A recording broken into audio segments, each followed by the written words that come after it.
আমি কোথায় রয়েছি বলুন তো? আমার পেছনের জায়গাটা অত্যন্ত কাছে।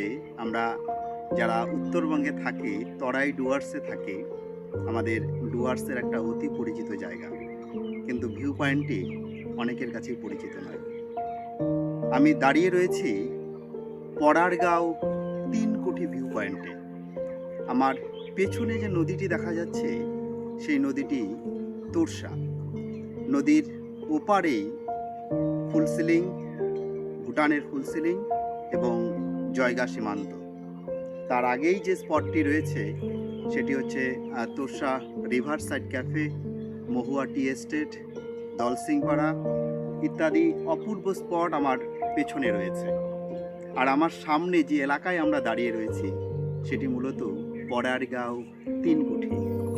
আমরা রয়েছি উত্তরবঙ্গের টোটো পাড়ায়। টোটো একটি আদিম জনজাতি, একটি বিপন্ন জনজাতি। ১৯০১ সালের সমীক্ষা অনুযায়ী, তথ্য অনুযায়ী, একটা আর্টিকেল থেকে পাওয়া তথ্য অনুযায়ী ১৯০১ সালে টোটো জনজাতির সংখ্যা ছিল মাত্র ১৭১ জন। ১৯৫১ সালে সেই সংখ্যাটা দাঁড়ায় ৩২১ জন। অতি সম্প্রতি জনসংখ্যা ১৭০০-র কাছাকাছি। মোট ৩৫০ পরিবার টোটো পাড়ায় বাস করে। টোটো জনজাতি আমাদের কাছে, উত্তরবঙ্গের কাছে, গোটা পৃথিবীর কাছে তাদের সহজ সরল জীবন, আন্তরিক মানবিক জীবন, প্রকৃতি পূজা আমাদের কাছে অনুপ্রেরণার, আমাদের কাছে আকর্ষণের। টোটোপাড়া আলিপুরদুয়ার জেলার মাদারিহাট ব্লকের একটি প্রত্যন্ত এলাকা, একটি প্রান্তিক এলাকা। মাদারিহাট থেকে ২২ কিলোমিটার দূরে টোটোপাড়া এই গ্রামটি অবস্থিত। মূলত ৭টি নদী পেরিয়ে আসতে হয়। আলিপুরদুয়ার থেকেও খুব বেশি দূর নয়। কোচবিহার থেকে বা অন্য কলকাতা থেকে বা শিলিগুড়ি থেকে যারা আসতে চান তারা আলিপুরদুয়ার স্টেশনে নেমে বা মাদারিহাট স্টেশনে নেমে খুব সহজেই টোটোপাড়ায় পৌঁছতে পারেন। টোটোপাড়ার ভৌগোলিক প্রেক্ষাপটটা আমরা যদি বলি, আমার পেছনের নদীটি, এটি হচ্ছে টোটোপাড়ার পূর্ব দিক। টোটোপাড়ার পূর্ব দিকে রয়েছে তোর্ষা নদী। টোটোপাড়ার আমরা যদি উত্তরে বলি, উত্তরে রয়েছে ভুটান পাদদেশ, তাদিং পাহাড়, এবং টোটোপাড়ার দক্ষিণ পশ্চিমে রয়েছে হাওড়ি নদী ও তিতি বনাঞ্চল। অপূর্ব সুন্দর একটি এলাকা। এখানকার ভূপ্রাকৃতিক পরিবেশ, এখানকার মানুষের সহজ সরল জীবন আকর্ষণের, অনুপ্রেরণার। কিন্তু অদ্ভুতভাবে টোটোপাড়ার এলাকাটি আমরা অনেকেই এড়িয়ে চলি। তার কারণ এখানকার যোগাযোগ ব্যবস্থা। জলদাপাড়া বনাঞ্চল মাদারিহাটের প্রবেশ পথ, সেখানে সমস্ত ট্যুরিস্ট আমরা এসে ভিড় করি, কিন্তু এরপর অনেকেই টোটোপাড়ায় আসার প্রয়োজনীয়তা বোধ করি না। কারণ ৭টি নদী পেরিয়ে আসতে হয়। কোনো নদীর উপরেই কোনো রকম ব্রিজ নেই। ২-৩টি নদী বেশ বড়। যারা প্রকৃতি পর্যবেক্ষণ করতে ভালোবাসেন, যারা প্রকৃত অর্থে ডুয়ার্সকে দেখতে চান, ডুয়ার্সের মানুষ, ডুয়ার্সের হৃদস্পন্দনকে অনুভব করতে চান, তাদেরকে বলবো আপনারা নিঃসন্দেহে একবার টোটোপাড়ায় আসবেন। টোটোপাড়ার মানুষদের আন্তরিকতা, সহজ সরল জীবন শুধু আমাদের উত্তরবঙ্গ নয়, আমাদের রাজ্য নয়, গোটা পৃথিবীর মানুষের কাছে অনুপ্রেরণার। যে মানুষটির কথা না বললেই নয়, পদ্মশ্রী ধনীরাম টোটো স্যার। খুব অতি সম্প্রতি ভারত সরকার তাকে পদ্মশ্রী সম্মানে সম্মানিত করেছে। টোটোদের নিজস্ব কোনো বর্ণমালা ছিল না, কোনো লিপি ছিল না। তারা বাংলা ভাষায় কথা বলে, বাংলা ভাষায় লেখে, বাংলা ভাষায় তাদের জীবন জীবিকা পরিচালনা করে। কিন্তু তাদের নিজস্ব একটা ভাষা রয়েছে, টোটো ভাষা। শ্রদ্ধেয় ধনীরাম টোটো স্যার সেই টোটো ভাষার একটি লিপি আবিষ্কার করেছেন। তার স্বীকৃতি স্বরূপ কিন্তু তাকে পদ্মশ্রী সম্মানে সম্মানিত করা হয়েছে। আমরা কথা বলেছিলাম ধনীরাম টোটো স্যারের সাথে। উনি টোটো জনজাতির ইতিহাস বলতে গিয়ে বললেন, টোটোরা মূলত ইন্দো মঙ্গোলীয় জনগোষ্ঠীর অন্তর্গত। তাদের ইতিহাস যেটা বলে, তাদের 18টি গোত্র রয়েছে। সমগোত্রের মধ্যে বিবাহ সম্পূর্ণরূপে নিষিদ্ধ। একই গোত্রের মধ্যে বিবাহ হলে তাদের সমাজ স্বীকৃত দেয় না। এখানে মোট 6টি পাড়া রয়েছে। 6টি পাড়া জুড়ে টোটো জনজাতির মানুষরা বাস করে। তাদের পেশা যদি বলি, আমরা পেশা কিছু নেই। এখানে আমরা যেদিকে তাকাই শুধু সুপারি গাছ আর সুপারি গাছ।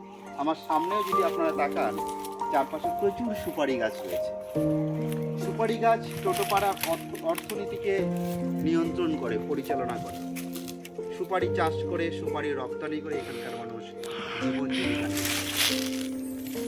এর বাইরে সেখানে চাষবাসের সেরকম কোনো সুযোগ নেই। কিছু মানুষ বাইরে কাজ করে। ধনীরাম টোটো স্যার আক্ষেপে সুরে বলছিলেন, যদি কোনো শিল্প কারখানা বা এখানকার মানুষের জন্য নতুন করে কিছু কাজের পরিকল্পনা করা যায়, তাহলে এখানকার অর্থনীতি আরও বদলে যেতে পারে। উনি গল্প শোনাতে শোনাতে একদিন বলছিলেন, কোনো এক ভদ্রলোক টোটো পাড়ারই শুকনো লঙ্কা থেকে লঙ্কা গুঁড়ো চাষ করে, লঙ্কা গুঁড়ো উৎপাদন করে সেই গুঁড়ো প্যাকেটজাত করে বাইরে রপ্তানি করছে, তার অর্থনৈতিক অবস্থা পরিবর্তন করেছে। আসলে কোনো একটা মানুষ যখন কোনো একটা এলাকা, কোনো সমাজ, তার জীবন অর্থনীতি বদলে দেওয়ার চিন্তা করেন, সে নিজের কথা বলেন না। ধনীরাম টোটো স্যারের সাথে আমরা যতবার কথা বলেছি, উনি একটিবারের জন্য নিজের কথা বলেন।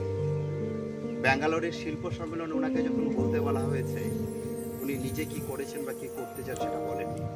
উনি বলে এসছেন টোটোপাড়ার সুপারি গাছকে কেন্দ্র করে কি করে গোলমরিচ বা অন্যান্য কিছু চাষ করা যেতে পারে, কি করে সুপারি খোলগুলো, আমরা যদি যেদিকে তাকাই প্রচুর সুপারি খোল পড়ে রয়েছে, এই সুপারি খোলগুলো থেকে থালা তৈরি হতে পারে।